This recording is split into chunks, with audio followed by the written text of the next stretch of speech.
Episódio 59, Dragon Quest Dino Daibu Can Fly, o Pequeno Guerreiro 2020, resumo e crítica. E os acontecimentos desse episódio você vai poder acompanhar no mangá no capítulo 214 a partir da página 15 até o final do capítulo 217. O episódio começa com a chegada do Palácio do Vern ao reino de Romos. E o palácio lança ali uma espécie de um míssil que explode toda a cidade de Poltos. No mangá vemos as pessoas que acabaram morrendo nessa explosão. Também temos o narrador ali para reforçar esse cenário apocalíptico e a falta de esperança após a derrota dos heróis. Enquanto o rei de Romos vê Poltos explodir, o mago Fobster acaba aterrissando no local, dizendo que tem notícias da rainha Flora do reino de Carl. E essa cena não encontramos no mangá, foi uma cena extra aqui pro anime. Na sequência vemos o grupo de heróis farsantes passando frio num lugar remoto do planeta, local este que eles estão escondidos para fugir do exército do mal. Após pescarem um peixe, eles olham para o céu e percebem que não estão seguros naquele lugar porque o palácio de Vern chegou até ali. Eles percebem que o local será atacado e saem correndo em desespero.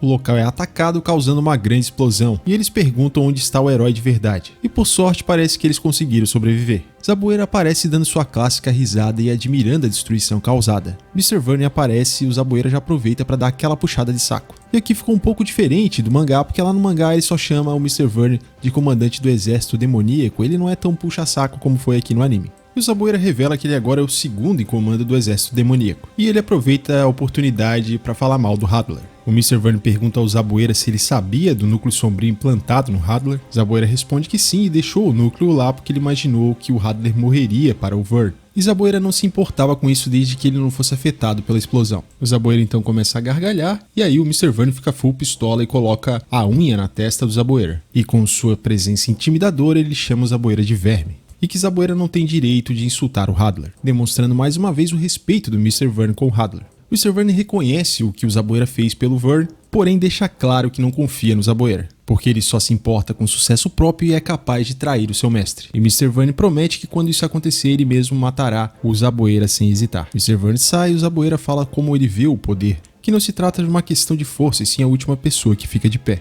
E ele termina dizendo que dará um jeito de rir por último. Essa parte no mangá é bastante parecida com o anime, porém ali, claro, sempre muda um pouquinho os diálogos, mas ao final o Zabueira ele não fala em voz alta o que ele falou ali, e sim em pensamentos. Na cena seguinte vemos Pop acordando numa praia. Pop vê a mãe inconsciente e se pergunta se ela nadou tudo isso enquanto o carregava. E feliz por estar vivo, ele diz que ela é uma coisa de outro mundo. Pop ouve um barulho e fica em estado de alerta. E acaba avistando, vindo da floresta, um urso pardo. Pop se preocupa porque ele ainda está sem poder mágico, mas ele precisa proteger a mãe de qualquer jeito. Então ele se levanta com certa dificuldade e tenta atrair a atenção do urso pardo, dizendo que vai detonar o urso mesmo que ele vá junto. O urso encara o Pop com cara de poucos amigos, mas de repente começa a girar o braço e gritar de um jeito estranho. Shio e os outros acabam aparecendo e ficam felizes em encontrar o Pop. E depois desse susto, o Pop respira aliviado. Nova e o soldado de Pengar diz que eles vão levar eles para o forte da floresta e o Shio elogia o seu soldado. E o Pop fica sabendo que a rainha Flora sobreviveu, assim como a ordem de Carl, que acabou salvando todos os outros. E infelizmente nessa parte tivemos cenas do mangá que não foram adaptadas para o anime. No mangá vemos Pop e mãe em alto mar. Pop está exausto e já está quase aceitando a morte. A mãe então se aproxima, preocupada com ele, e Pop fala que ele precisa dizer algo antes de morrer, o que provavelmente seria a confissão de que ele ama a mãe. Porém, o Pop acaba desmaiando antes de dizer algo. Mandar uma bronca no Pop e tenta acordá-lo, mas ele não acorda, o que sinaliza ali, claro, que ela acabou tendo que carregar ele até a praia, que é a cena seguinte, assim como temos aqui no anime. No mangá também podemos ver a chegada do grupo do Shio junto com Pop e a mãe lá no Forte da Floresta. E o Pop acaba avistando também a princesa Flora e pergunta se foi ela que salvou eles. E ele faz um elogio vulgar. Já no anime não temos nada dessa cena e já pula direto para a enfermaria, onde o Pop comenta que se passaram 4 dias. No mangá fica mais claro que a mãe e o Pop passaram 4 dias à deriva. A princesa conta ao Pop e à mãe o que está acontecendo no mundo, e observando que os dois parecem desanimados, a princesa diz que pelo menos os dois voltaram a salvo. E ela tem esperança que Dai, Ryunk e Crocodile também estejam vivos. O Pop conta o que aconteceu com Dai e também com Ryunk e Crocodile, e que se não fosse pelo Hadler ter aparecido, Man, Gomi e Pop também estariam mortos. Pop então lamenta a surra que eles levaram. No mangá a gente pode perceber que o Pop está se sentindo derrotado, inclusive ele diz que eles foram totalmente derrotados. Em seu diálogo interno a princesa fica um tanto apreensiva porque ela não sabe como animá-los diante da derrota que eles sofreram. E o Pop acha que não tem nada que eles possam fazer para impedir o exército demoníaco. E então a rainha Flora interfere. Pop e Man ficam surpresos e a princesa explica quem é a rainha Flora e o que ela fez por eles. Flora diz que se eles carregam mesmo a vontade de Avan, eles não podem fraquejar. Pop pergunta se ela conhece o Avan e Flora diz que o Avan era membro da Ordem de Carl e arriscou a vida para proteger o reino junto com o comandante Roca. Man fica surpresa ao ouvir o nome de seu pai e a Flora confirma que era sim o pai da Man, e Man já parece mais animada. Flora conta que no passado, na guerra contra o Hadler, ela teve que assumir o lugar de seu pai que ficou doente, e para aumentar a moral dos súditos ela precisava parecer forte. Porém ela não sabia se poderia derrotar o Hadler, e por dentro ela se sentia aterrorizada, não só ela mas todos do palácio estavam assustados. Quando todos estavam preocupados, dizendo que não conseguiriam derrotar o exército do Hadler, o jovem Avan, demonstrando estar completamente tranquilo e relaxado, pergunta se eles estão doidos. E comenta que se eles não fizerem nada aí mesmo que eles não vão ganhar nada. E que se eles só conseguem se debater, então o caminho está claro. Com um sorriso no rosto, o Avan fala isso a seus amigos. No mangá ele fala na verdade que eles precisam lutar juntos. O que Avan disse acaba impactando o pessoal no primeiro momento. E ele continua com um sorriso no rosto esperando a reação deles. E logo todos começam a rir. E até mesmo a princesa Flora não se segura e acaba soltando a gargalhada. Flora conta que nesse momento ela percebeu que o Avan é um herói de nascença, alguém que daria esperança a todos.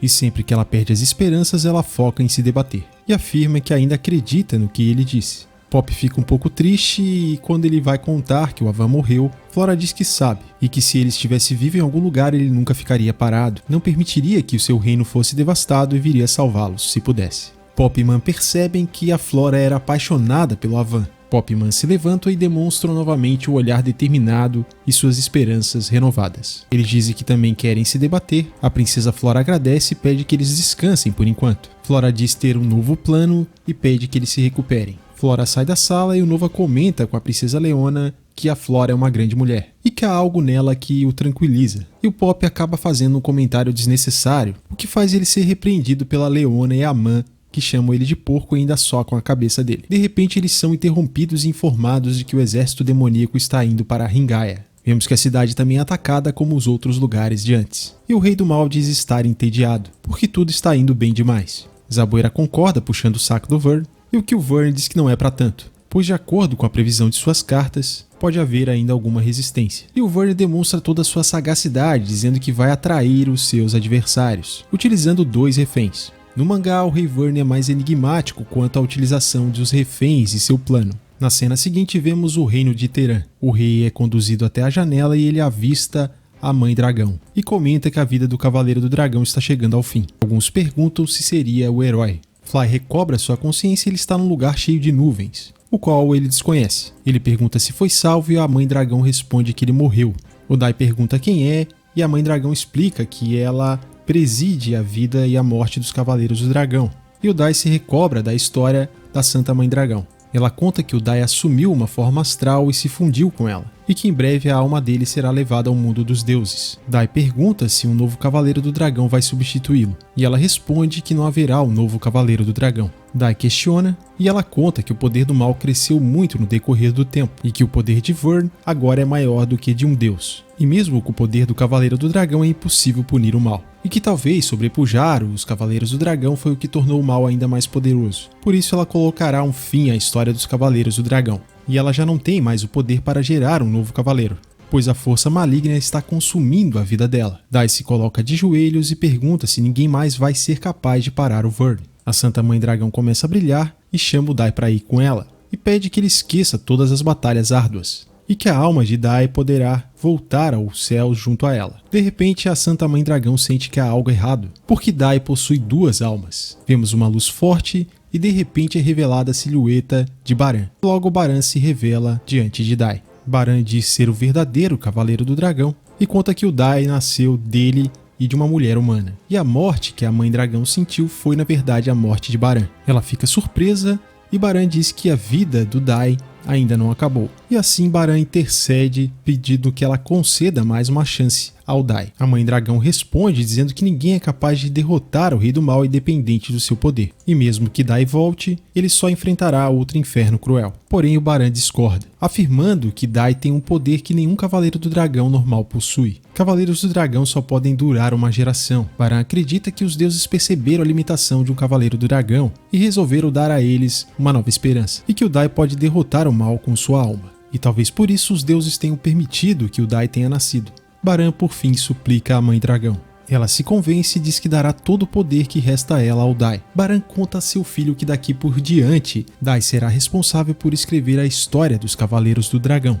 e que Dai criará um filho com a mulher que ele ama, e que para isso Dai precisa derrotar o Vyrn. Baran demonstra confiar em seu filho, mas Dai diz que não consegue, afirmando não ser tão incrível assim, e nem tão forte quanto Baran. Baran responde que Dai não está sozinho e que ele tem os amigos, também ele e Sora. E antes de sumir, Baran diz que eles sempre estarão com Dai. Dai pede para Baran não ir e grita por ele. Enquanto isso, vemos a Mãe Dragão dar o seu poder ao Dai, que é levado gentilmente até o chão por uma luz. Mesmo inconsciente, Dai continua chamando por seu pai pedindo que ele não vá, e uma lágrima começa a ser derramada. O rei de Terran pede que chame alguém que saiba usar Rura para levar o Dai até a rainha Flora, e a cena se encerra com Dai derramando a lágrima pelo seu rosto. Na cena seguinte, vemos todos na enfermaria em volta do Dai, todos ali felizes e emocionados de ver ele vivo. E a princesa Leona que está mais próxima a ele segurando a mão do Dai. E o Pop diz para Man para eles darem um espaço aos dois. E aqui, infelizmente, essa cena ficou um pouco diferente no começo em relação ao mangá. Lá, claramente, a princesa tenta se segurar para não chorar, mas já começa a chorar. A Man também está se segurando para não derramar lágrimas. E o Pop diz que também está começando a ficar com vontade de chorar. E aí ele chama a Man para sair dali e deixar a princesa e o Dai sozinhos. Voltando ao anime, logo após Pop e os outros saírem da sala, aí sim a princesa começa a chorar. E agradece pelo Dai estar vivo. Na cena seguinte, o Pop vai falar com a Flora, comunicando que o Dai está bem e descansando. Flora fica feliz com a notícia, mas diz que tem uma notícia ruim para todos. Ela conta que eles receberam uma mensagem do Rei do Mal através de um feitiço com espelhos, onde Vyrn ameaça vaporizar a superfície dentro de alguns dias, e que para comemorar a vitória do exército demoníaco, eles vão executar os comandantes traidores que ajudaram o Dai, ou seja, Ryunkyo e Crocodile. E a execução está marcada para o meio-dia a partir de 2 dias da mensagem. Então a princesa Flora resolve convocar uma reunião. Na cena seguinte, vemos Ryunkyo e Crocodile presos a correntes numa cela. E assim se encerra esse episódio. Em relação ao mangá, temos uma pequena diferença. Quando a Flora está falando sobre a execução, aparece a imagem do Crocodile e do Ryunkyo sofrendo. Em relação à crítica do episódio 59 de Dragon Quest Dino Daibuken, temos mais um bom episódio de transição, em que começa ali com uma atmosfera um tanto apocalíptica e depois a gente vai renovando as esperanças ao encontrar Pop e Man. O grande destaque desse episódio, na minha opinião, é a parte em que o Dai está ali conversando com a Mãe Dragão e surge o Baran. Essa pra mim foi a melhor parte desse episódio. O Baran mostrando que pai é pai, ali intercedendo por seu filho, convencendo a Mãe Dragão a devolver a vida a ele. Eu acredito que esta deve ter sido a última aparição do Baran, e tivemos mais uma excelente cena entre pai e filho, onde o Baran demonstrou o amor que ele tem pelo Dai e o quanto ele confia em seu filho a ponto de dar a ele a responsabilidade de continuar escrevendo a história dos Cavaleiros do Dragão, e dando essa força para que o Dai derrote o Vyrn. Por outro lado, parece que o Dai ainda não recuperou a sua esperança e sua confiança de que pode vencer o Vyrn. Parece que o espírito de batalha do Dai ainda está destruído. Ryunkyo e Crocodile continuam sendo incríveis, resistiram ao ataque e ainda estão vivos. Eu só acho uma pena que a adaptação do mangá para o anime não foi tão boa assim, deixando diversos elementos interessantes de fora. Como foi o caso ali da Man salvando o Pop em alto mar e o fato deles estarem 4 dias à deriva.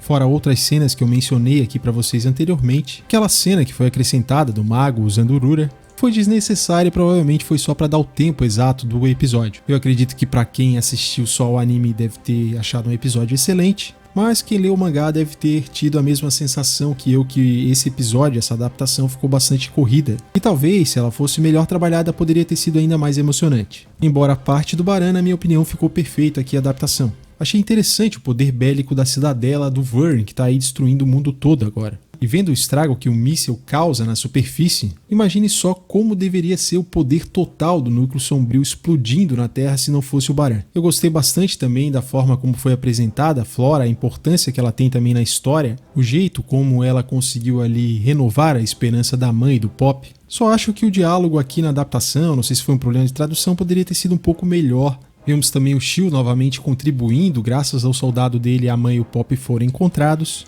Eu achei interessante a parte que o Mr. Verne acabou censurando o Zaboeira por ele falar mal do Hadler, demonstrando ali que havia certa lealdade sim por parte do Mr. Verne em relação ao Hadler. Porém, sua lealdade prioritária é o Verne. Eu não poderia deixar de mencionar que o Zaboeira é o vilão mais desprezível do anime. Embora o Verne seja o mais temível por conta do seu poder e também dos seus objetivos, ele é um vilão que impõe muito respeito. Já o Zaboeira é um vilão desprezível, e na minha opinião ele consegue ser o vilão mais detestável do anime. O Verne tem seus princípios, já o Zaboeira não tem nenhum e também é totalmente inescrupuloso. De modo geral, foi um bom episódio. E você, o que achou do episódio 59 de Dragon Quest Dino Daibu Ken Fly, o Pequeno Guerreiro 2020? Deixa sua opinião aqui nos comentários. Valeu e vejo você no próximo vídeo.